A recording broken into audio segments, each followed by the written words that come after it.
Hello everyone, welcome back to the course on materials informatics.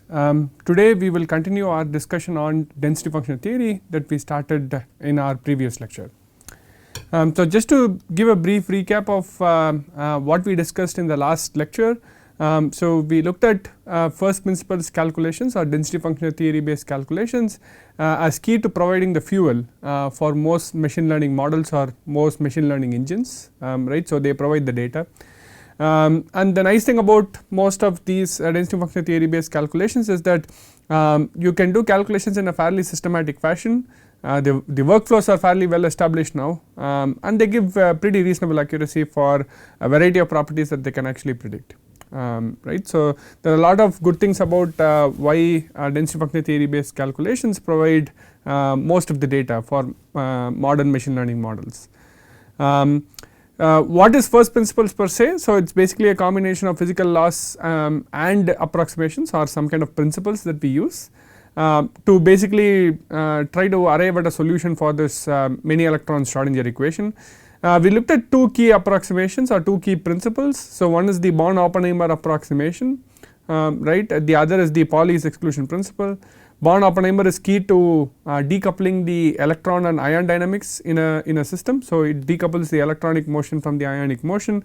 Pauli's exclusion principle ensures that you capture some of the quantum mechanical nature of electrons. So electrons exhibit an antisymmetric wave function. So we need to build in that behavior of electrons using Pauli's exclusion principle in whatever computational or theoretical framework that we construct. So we have sort of completed part of the puzzle. Let us now look at what are the remaining approximations or principles that are used in the construction of modern density functional theory based calculations. Okay. The third principle or the approximation is what is referred to as density functional theory by itself. So the key to this approximation or principle is that we change the Hamiltonian itself instead of the wave function. So if you remember our discussions on Hartree theory and Hartree-Fock theory and so on, all of them try to modify the wave function to build in the exchange interactions that are common among electrons, right. So in Hartree theory you use you express the many body wave function as a multiple of single electron wave functions.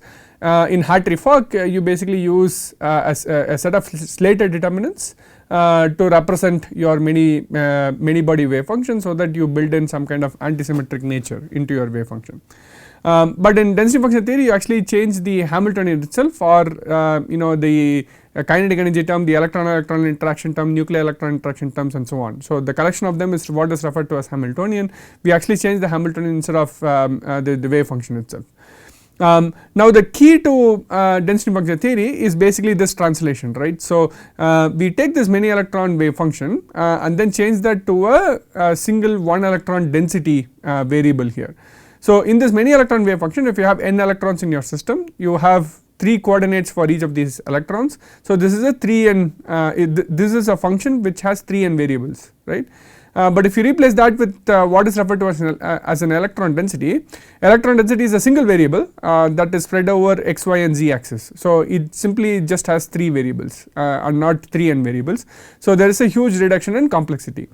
What is electron density per se? Electron density is basically proportional to the square of your wave function, right. So square of your wave function determines what is the probability that an electron is located at a given point in space, for example, right. So if you take the square of the wave function and then normalize it with respect to the volume, right, you basically get your electron density here. This approximation or this translation from many body wave function to electron density is basically equivalent to translating from a many body interacting system to something like a one electron be interacting in a non-interacting potential. So what I mean by that is, so if you, let's say you have a regular system which has multiple nuclei, right, and then multiple electrons, right, in that system, we are under Born-Oppenheimer approximation, so the nuclei are all fixed, right, so they are all frozen in space, but the electrons can move around. Now if this electron moves, right, so it not only affects the motion of this electron and this electron, it also affects the motion of this electron, and as well as this electron, right.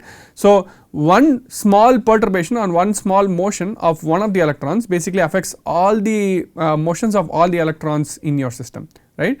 This is what we refer to as a many body interacting system, right. So in density function theory we basically change this into one electron basically interacting with a common electron density that is constructed by all the electrons present in the system.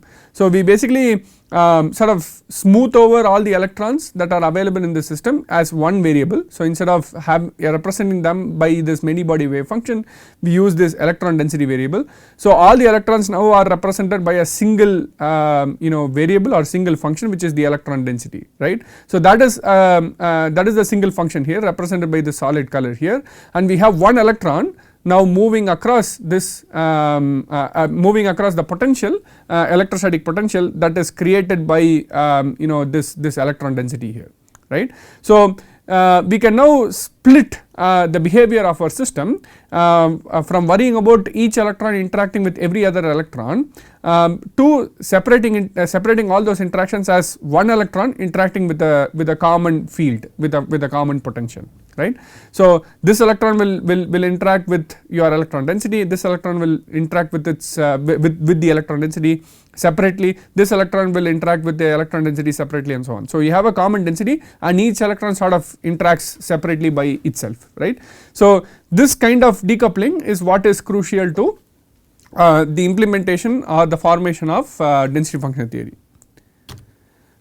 So in very simple terms, right, so let us say if you are modeling the electrons by considering their many body wave functions, right, you are sort of going to sample this kind of a very rugged landscape, right. So where every sort of step matters, so the altitude sort of keeps changing depending on whichever step you take, right. Density function theory is basically translation of this rugged architecture into some kind of a mean field here. So you stand atop a mountain, so let us say this mountain is basically your electron, the electron only sees the overall averaged altitude of the clouds here and not the individual ups and downs represented by the individual electrons here. So density function theory is basically translation of this very rugged potential energy landscape into a smoother mean field approximation. Of course you may naturally be wondering, right, so how does this translation work? I mean, there is no guarantee that if you represent your wave function into which is a many body object into a single electron density function, which is just a 3-dimensional object, how are you ensured that you are not making approximations that are too approximations that are too much to be of any reasonable accuracy, right. So that is a natural question to have, and this is where the Hohenberg-Kohn theorems come in, where they establish the mathematical footing for this translation from many body wave function to electron density, right. So Hohenberg and Kohn established two significant theorems in the 1960s, right, which established the sort of framework for density function theory. So the first theorem basically states that for any system of interacting particles, right, such as electrons, the external potential, so the external potential is basically how the electron is interacting with its with all the nuclei, right, and the nuclei interactions and all that. So that is basically whatever electrostatic potential that the electron sees, right, is referred to as an external potential. So the external potential corresponds uniquely to a ground state particle density here. So what the first theorem states is that the external potential that the electron sees is directly dependent and uniquely dependent on the ground state electron density as well. So the potential itself is dependent on the density and hence if you determine the ground state density accurately, you should be able to determine all the properties because you have accurately determined the external potential, right. So that is the first theorem, and again this theorem can be mathematically proven, which was done by Hohenberg and Kohn long back, right. So this theorem can be mathematically proven, and it basically gives you a unique correspondence between an external potential and your electron density. And as I mentioned before, this external potential is basically created due to the modification of the Hamiltonian itself, right. So you go from a simple representation of the Schrodinger equation to when you use your electron density, you have to make some modifications in the Hamiltonian. So that's the key to density function theory. Right. So this is the first theorem. The second theorem basically states that a universal functional for energy. So functional is basically referring to a function of functions. So energy is a function of your electron density, which is in turn a function of coordinates, right. So coordinates and the positions of individual electrons. So that is why energy is referred to as a functional of your electron density. So it basically says that universal functional can be defined in terms of the particle density, and if you know the exact ground state density, that results in the minimum value, in the lowest value for your energy functional, right. So basically if you arrive at the right ground state, you will also arrive at the right ground state energy, right. So in quantum mechanics typically systems reside in their ground states, and it is important for us to describe the ground states accurately, and only if we describe the ground states accurately we can get access to thermodynamic properties and so on, and if we also describe excited states accurately, then we can get kinetic properties, some electronic properties and so on, right. So it is important to describe this ground state electron density accurately, but the key thing that this theorem states is that if you determine the ground state accurately, then you are also guaranteed to get the lowest energy, right, for that system. And of course if you if you get energy as a functional of this electron density, in principle, so if you can represent this, if you can represent energy as a functional of your electron density, in principle you can use some numerical techniques to arrive at your ground state electron density, which should then give you your ground state energy as well, right. So the key is expressing energy as a functional of your electron density, right, which does require you to express this external potential, right, as a function of your electron density as well, right. So these two theorems are both equally important, and they basically set the mathematical framework for doing any density function theory based calculations. Okay, so let us now look at how the mathematical formulation is changed, right. So you now have energy as a functional of your electron density, right, and you can now express this energy as several different terms. The first term is the kinetic energy term, but remember that we are treating each electron in an individual fashion here. So each electron is interacting with its own mean field, right, mean field represented by the electron density. So this is basically translating from an interacting system to a non-interacting system. So interacting is each electron sees all the other electrons. Here each electron only sees like a mean field, okay, like one common density field. So this represents a non-interacting system, whereas previously we had an interacting system. So since we have a non-interacting system, the kinetic energy that we estimate for a non-interacting system would be different compared to an interacting system. The way to simply understand is if one electron moves, let us say at some velocity, right, that movement is going to affect velocities of the other electrons as well, right. So in an interacting system, every small change in velocities of electrons or momentum of electrons is going to change the momentum of other electrons as well. But here the density is sort of acting as some kind of an average screening factor or an average potential, and each electron is going to change its momentum according to that density itself, right. So in other words, the changes in the momentum of one electron is not explicitly affecting the momentum of all the remaining electrons. So we have a non-interacting system, and that kinetic energy will be different from the scenario from the scenario of an interacting system, right. So kinetic energy is one important contribution, and then we have the ion interactions or the nuclei interactions. Again, under the Born-Oppenheimer approximation, this is just a constant, right.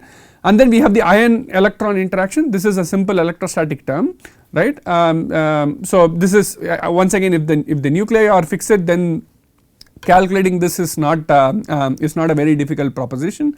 and then we come to the electron term, right. So this electron term once again is dependent on your density itself, right. So you have density sort of interacting, electronic density sort of interacting with itself, right, and this again ignores a lot of explicit many body interactions or electrons seeing all the other electrons. So it's basically in this case you have the electronic density seeing itself, right. So it's a non-interacting field seeing a version of itself, and hence it is not capturing all the electron interactions here, right.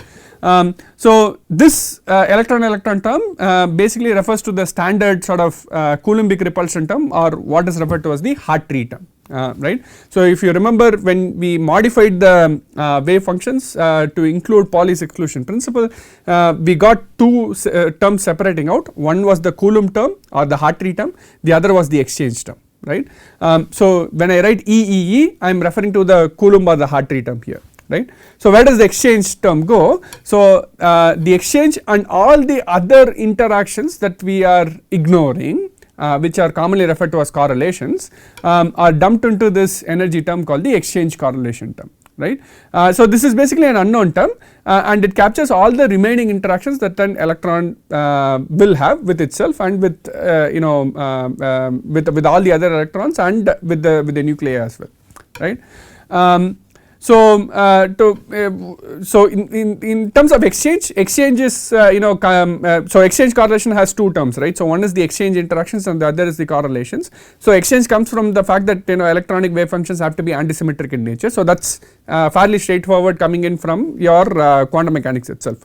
But correlation, right, correlation is basically everything else, all other interactions. So for example, in the kinetic energy we see that electrons are interacting with a mean field of density, but and not all the electrons explicitly. So there is a missing kinetic energy term there. So that goes into correlation, right, and whether we are overestimating or underestimating the Coulomb term or the exchange term itself, those all go into correlations, right. So correlations are basically all the interactions of electrons, be it classical or quantum mechanical in nature, that we are missing out because of the translation from the many body wave function to an electron density, right.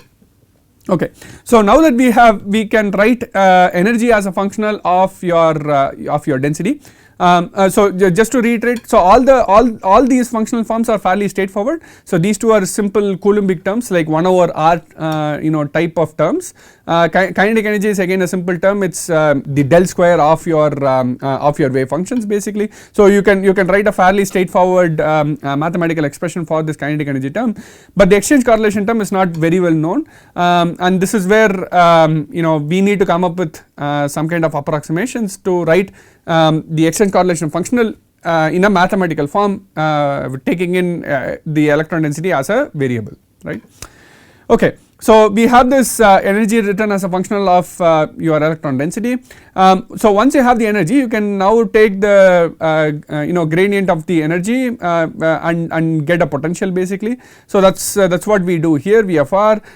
So this VFR is basically the potential that each electron would actually see in our system, and this once again has three distinct components. So you have the external potential that basically comes from your ion-ion and ion-electron interactions, and then you have the Hartree potential that basically comes from here, and then you have the exchange correlation potential which comes from the exchange correlation functional, right. Each electron will see this potential in an independent fashion, right. And you can also write your electron density as the sort of square of your one electron wave functions here, and basically we add in some normalization constraints to this to the electron density here. So basically if you integrate the electron density over all of space, they should count to the same number of electrons that you have in your system, right. So that is typically constrained here. And then once you have this equivalent potential, right, you can now decompose that into simpler one electron wave function equations, right. So these one electron wave function equations have a kinetic energy term and a Kohn-Sham potential term, and then you can basically solve these one electron wave functions to get eigenvalues, which can then all be added up to your total energy and also your total electron density here, right. And these one electron wave functions are typically referred to as Kohn-Sham orbitals, because they do not really represent the actual orbitals in your system. They represent some kind of orbital that is screened by mean field densities, right. So that is why they are called Kohn-Sham orbitals. And yeah, so this is how you end up formulating density function theory. So you write energy as a function of density, then you get the potential subject to constraints on the electron density, and then you solve for a bunch of one electron orbitals, Kohn-Sham orbitals. So just to reiterate, so one of the key approximations in this mathematical formulation is the functional form of this exchange correlation energy or the exchange correlation potential. That is something that we do not know, and it is basically representing the differences in modeling a multi-electron system from a non-interacting system to an interacting system. So interacting is the actual truth, non-interacting is how we are modeling, right. So we do not know this exchange exact functional form. So the accuracy of any density function theory calculation basically depends on the accuracy of how you are expressing your exchange correlation functional, right. Okay. So before we go into exchange correlation functionals and how we address lack of accuracy there, let us look at the final principle that is required to run or to execute a simple density function theory calculation, and that is nothing but the variational principle. So the variational principle is quite common in quantum mechanics. So that basically says that if you the true ground state energy that you can get from any system is always lower than the expectation value. So expectation is if you operate your Hamiltonian on your wave functions, right, and then get an expectation value, that is basically the estimated energy that you get, right. So the true ground state energy will always be lower than basically the energy associated with any trial wave function, right. So in other words, if any trial wave function gives you an energy that is lower than a previous trialed wave function, then the wave function that you are using now is actually closer to the ground state, right, than the older one.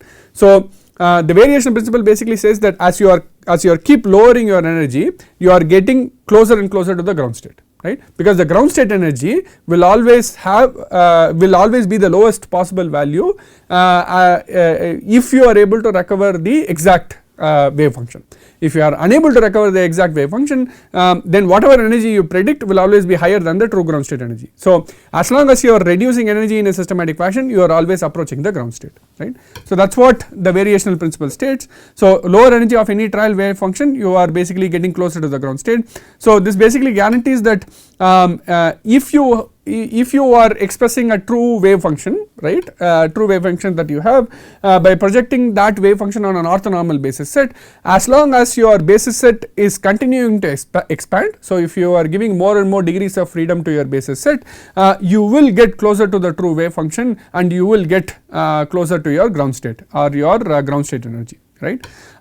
So this gives us a very systematic way to improve the accuracy of our calculations. So if you want higher accuracies, you project your trial wave function on an orthonormal basis set and then expand the basis set as much as possible, right. So the more you expand, then more you get to your ground state. Okay, and using this variational principle results in what is referred to as the self-consistent loop in our density function theory calculation, and this is the bedrock of any DFT calculation. So this self-consistent loop, or sometimes also referred to as self-consistent field calculation, is normally referred to as an SCF calculation, SCF, self-consistent field calculation.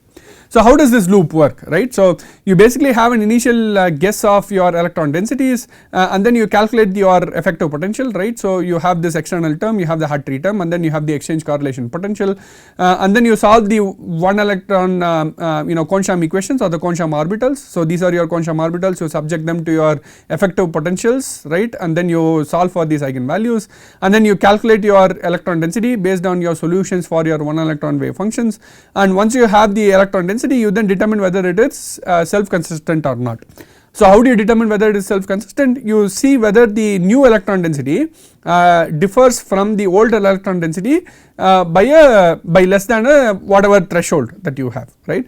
So this comparison can be made on the electron densities themselves. This comparison can also be made on other quantities such as energies, right. So basically you have a tolerance threshold here that determines whether there is significant changes in your electron densities, right.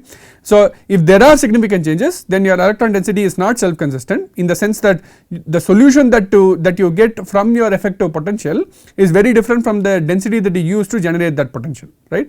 So the density that you use to generate your potential is not really a solution, right, for the potential that you generated, right. So if your density is a solution to the potential that you generated initially, then that is a self consistent density. So or in other words, the field, the potential is a self consistent field, right. So that's what we determine here, whether your density is self consistent with the potential that was generated. If it is not the case, then you repeat this whole exercise. So you take this as your initial density, you recalculate your potential, you solve the Kohn-Sham equations again and recalculate the densities, and if it is indeed consistent, then you output your quantities, right. So you output your energies, forces, eigenvalues, whatever you need, right. So the key thing in any self consistent loop is that the input potential depends on the output density, and hence the density has to be self consistent with your potential, right. And if you use this principle along with your variational principle, right. So the lower you get your energies, your resultant energies of your system, the lower they keep going, the more you get closer to your ground state, right. So that is how the variational principle is sort of inbuilt into your self consistent loop here. So self consistent calculations are the critical bedrock of any density functional theory based calculation. So it is useful to sort of have an intuitive feeling of how these self consistent loops work. Okay. So putting together everything, right. So if you now include Born-Oppenheimer approximation, Pauli's exclusion principle, and DFT itself, the mathematical formulations of DFT, and your variational principle resulting in a self consistent loop, you get modern day density functional theory calculations, and these calculations typically computationally scale much better. So they scale in terms of, so if n is your number of electrons, they scale cubically in terms of number of electrons, and this is much better than some of the Hartree-Fock approximation, or frameworks that are more advanced than Hartree-Fock, so which take into account more and more of the exchange and any correlation interactions that you have in your system, right. So those types of what we refer to as quantum chemistry calculations, so Hartree-Fock theory and beyond, scale about n to the power 5 to n to the power 7 in terms of number of electrons. So DFT scales much better, it is about n cube, which means it can model larger systems. So it can model a few hundred atoms compared to quantum chemistry calculations, which can model few tens of atoms, right. So this plot here basically shows the number of atoms and how how the computational scaling has actually evolved. We see that or how many years it so this plot actually shows the number of atoms and sort of how many calculations have been executed, right, over a period of time, and we see that DFT a lot of calculations have actually been completed, and you also see that more and more number of atoms have been accessed using regular DFT compared to some of these advanced quantum mechanical approximations, right. So basically a lot more systems have been modeled with DFT simply because it computationally scales better compared to your older or more exact quantum chemistry calculations. Okay. So let us now come back to one of the key approximations of density functional theory, which is the exchange correlation functional, right. So if you recollect, we write the energy as a functional of our electron density, and then we expand that into different terms. So we have the kinetic energy term, we have the ion term, we have the ion electron term, and then we have the Hartree term. Those four terms are fairly easy to write in terms of a mathematical form, and then the remaining is basically put into this exchange correlation term, which basically should capture all the changes that we get because we are modeling an interacting system as a non-interacting with a non-interacting model, right. So that disparity is basically captured in exchange correlation. and exchange correlation is not something that is mathematically known a priori, so which means we have to come up with some kind of forms that has some kind of a physical sense to it, right. Since it is a mathematically unknown quantity, there is a whole zoo of exchange correlation functionals, right. There are different ways that people interpret exchange correlation functionals. So there is this famous analogy to Jacob's ladder, where your earth is basically your Hartree world, and heaven is basically your chemical accuracy, and you have different rungs or different steps in the ladder represented by different approximations of your exchange correlation, right. So the lowest rungs represent very coarse approximations, and as you go up you get better and better approximations and you start approaching chemical accuracy, right. In general, the lower you are in the ladder, the more easy the calculation is. The calculation has a lower expense, but the accuracy is also low. So as you go up, the accuracy is high, but so is the computational cost, right. So what are some of the important or popular exchange correlation functionals? So there is what is referred to as local density approximation or local spin density approximation. So it should in fact be abbreviated as LSDA, but people also commonly call it as LDA, local density approximation.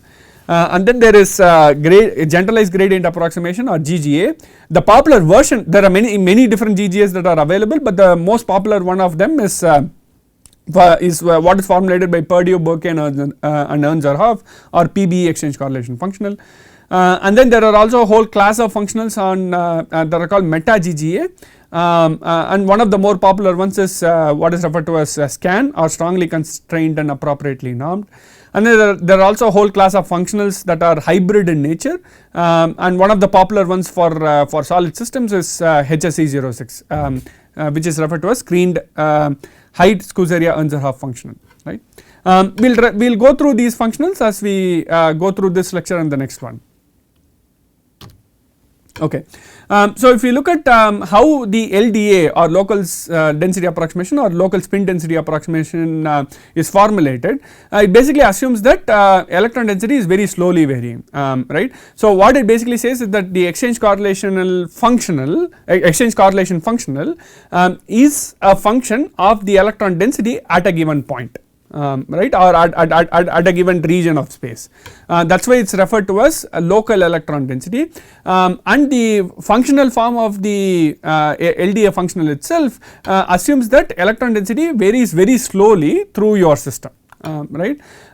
So which implies that LDA should exhibit systems that are more metal like. Right. So if you imagine how electrons are distributed in a metal, right, we have this famous Drude model where we treat these electrons as a uniform homogeneous cloud, and then you have nuclei or ions being placed at regular intervals within this uniform electron cloud, right.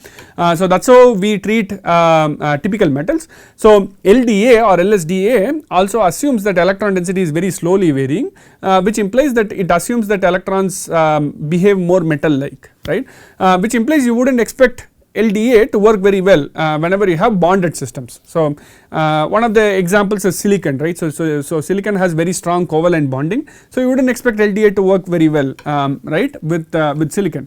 But lo and behold, LDA actually works reasonably well for most systems, and this is because of what is referred to as error cancellation.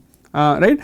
So these two maps basically refer to the errors that are made by LDA with respect to some kind of an exact calculation or a more accurate calculation on silicon. So this is basically a silicon system. So you have silicon atoms distributed like this, and these are errors made on the exchange part, and these are errors made on the correlation part. And we see that wherever exchange errors are high, correlation errors are low, and the signs are also different, right. So the signs are also opposite to each other, and they basically cancel out. So errors made on the exchange sort of cancel out with errors made on the correlation. So this is one reason why LDA typically works even in systems that are more covalently bonded or more ionically bonded. The other reason why LDA sort of works fairly well is because the exchange correlational contribution to your total energy is actually a fairly small component, right. So the other components such as your electron repulsion term, the Hartree term, the ion electron attractive term, the kinetic energy term, they all contribute more significantly compared to your exchange and your correlation terms themselves. So exchange correlation is a fairly small component of the total energy itself. So this is a fairly small component, and there is error cancellation in this fairly small component as well. So that's one of the reasons why LDA actually works. So LDA has some good and bad as well, right. So the good things are the ground state electron densities usually look okay. So if you visualize the electron densities themselves, even though we start off with assuming that the electron densities vary very slowly with respect to space, they actually look okay for a wide range of systems, be it metals, be it covalent systems, and be it ionic systems as well. LDA generally tends to sort of overestimate cohesive energies, or it tends to bind bind atoms more strongly than they should be, and this also results in marginal underestimation of bond length. So if atoms are bound more strongly, then the bond lengths will be shorter compared to what they really are. But these are still fairly smaller errors, and these are systematic errors, which means we can account for them.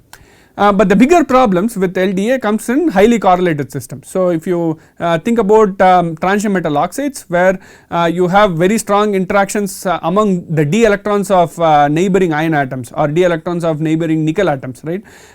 These are systems that LDA has a huge problem, because it typically gets the wrong ground state structure and wrong magnetic configuration as well, right. So if iron oxide is an antiferromagnetic system, there is a good chance that LDA does not get that antiferromagnetic ground state accurately. So highly correlated systems are a huge problem with LDA. Second is systems with weak interactions. So imagine graphite, right. So which has layers of graphite being bound by van der Waals interactions, or imagine water and systems that contain water or hydroxide ions, where hydrogen bonding can play a huge role. These are systems that are problematic with LDA. So LDA does not describe van der Waals and hydrogen bonding very well, which implies it will generally underestimate the interlayer spacing or the hydrogen bond lengths that you would get in your weak interactive systems. And LDA also severely underestimates band gaps, because it assumes that the electrons are sort of electron density varies very slowly, which sort of mimics more metallic like behavior, which implies it treats many semiconductors, many actual semiconductors as equivalent to metals, right. So it has a problem of underestimating band gaps of several semiconducting materials. And one way of correcting your local density approximation is to introduce some amount of non-locality in your exchange correlation functional, and the way to do it is by including the gradient of electron density. So in local density approximation, you write the energy as a function of just the electron density at a given point in space. So that is basically local. So it only takes into account local information of the electron density itself at any point in space. The way you can introduce non-locality is to not just consider the electron density at a given point in space, but also consider its gradient. So how is the density actually varying near to the point of interest, right. So that is taking into account some non-locality, and one systematic way to include this non-locality is using this GGA approximation, or what is referred to as generalized gradient approximation. Among GGAs, PB is the most common exchange correlation functional, and till date many of the computational databases that you may be using are all constructed with PBE based calculations. So PBE plays a huge role in modern day materials informatics, right. So all of the data that feeds into most of your machine learning models all come from PBE, right. The other popular exchange correlation functionals are BLIP and PW91. PW is a slightly older version of PBE, and BLIP is actually more popular among chemists than material scientists. GGA does correct some of LDA's drawbacks, so it does reduce the tendency to overbind. So cohesive energies are not as overestimated as LDA, bond lengths are not as underestimated as LDA. It does a slightly better job of estimating band gaps. So the number of semiconductors that that are predicted to be metal with GGA is lower compared to that of LDA. It also addresses the weak bonding problem slightly better compared to LDA. So the problem of van der Waals interactions and hydrogen bonding is not as bad in GGA compared to LDA. It is still bad, but it is not as bad. But correlated systems are still a problem. So GGA still has a lot of problems with transition metal oxides, transition metal halides and so on, where you have strong interactions among d electrons that are actually present in your transition metal valence shells. So those are still a problem with GGA. And if you just compare LDA and GGA, we can sort of conclude that GGA is better overall. So these are sort of errors on actually bond lengths. So these are errors on bond lengths and these are errors on coercive energies, if I am not wrong, and we see that LDA is sort of underestimating bond lengths in a more systematic fashion. GGA is slightly better. These are calculations done with Purdy-Wong functional, PW91 functional, not PBE, but similar trends sort of apply for PBE as well. And if we think about coercive energies, we see that LDA has huge overestimation problems, whereas GGA sort of corrects for most of those errors, and these are across a wide range of systems. So systems that are metallic, systems that are ionic, and as well as semiconducting here. And GGA also does a better job of predicting some phase transitions, right. So this is basically phase transition pressure prediction in the case of silicon as it transitions from a beta 10 structure to a diamond cubic structure, right. So beta 10 is a sort of a metallic structure that silicon can take in, and diamond cubic is its ground state structure. So we are basically trying to calculate what is the transition pressure for this transition, and this is the experimental window, and we see that many of the GGA functionals fall within the experimental range, whereas LDA is not, right. So even in some phase transition examples, we see that GGA does a better job compared to that of LDA, right. So with that, we will sort of summarize this lecture and take a stop here. So just to recap of what we discussed in this lecture, so we looked at density function theory being sort of standing on a combination of physical laws and approximations to approximately solve the Schrodinger equation. We looked at Hohenberg-Kohn theorems, which are the bedrock of density function theory, and also variational principle, and these in addition to Pauli's exclusion principle and Born-Oppenheimer basically form your first principles with which you do modern day DFT calculations, and one of the key approximations in density function theory is basically the exchange correlation functionals, and there are a whole zoo of them. Right, and we looked at two of them, which is LDA and GGA. We look at other exchange correlation functionals in the next lecture, but having said that, DFT scales reasonably well. So it has cubic scaling with respect to number of electrons and can easily deal with about 500 to 600 atoms, atom calculations, which are sort of beyond the means of typical quantum chemistry calculations. So with that, we will take a stop of this lecture. We are not done with discussing the density function theory. So in the next lecture, we will continue on discussing more of the exchange correlation functionals and other approximations that are used in modern day density function theory calculations. With that, I thank you all for joining today's lecture. I will see you all in the next one.